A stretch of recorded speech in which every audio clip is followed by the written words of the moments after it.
For today's vlog, tayo ay magtuturo ng kung paano gumawa ng create sa YouTube channel sa mga trops. So, panoorin nito kung paano tayong para magkaroon kayo ng idea kung paano gumawa ng YouTube channel sa YouTube po mga trops. So, kailangan muna may Google account mo mga trops. Yan.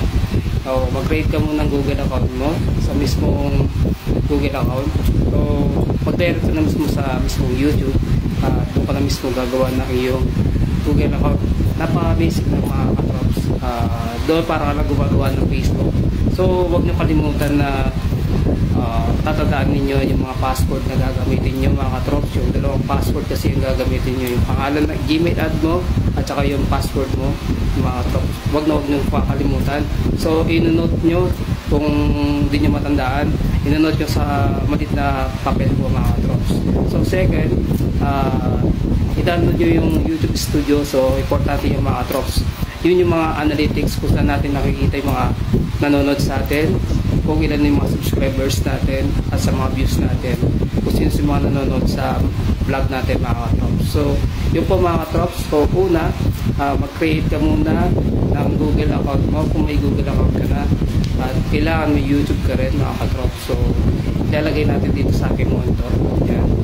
So, dyan mga katrops. So, pangalawa, dapat may YouTube Studio ka.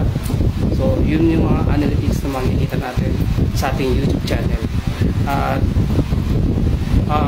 Yun po mga katrops, lagi nyo tatandaan yung mga account nyo.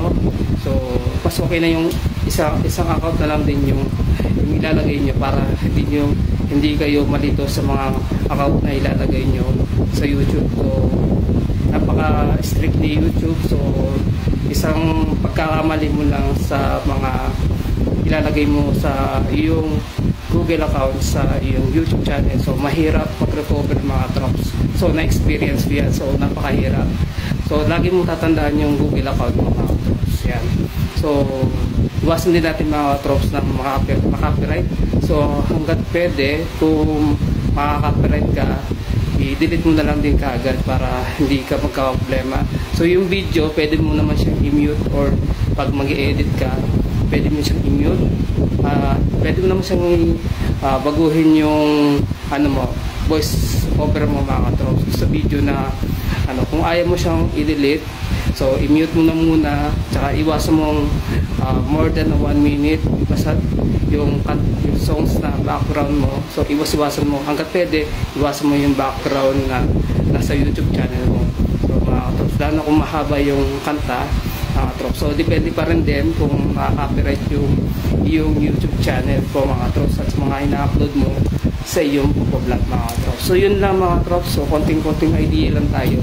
So, huwag mo kakalimutan yung password mo mga trops. So, una, yung Gmail account mo.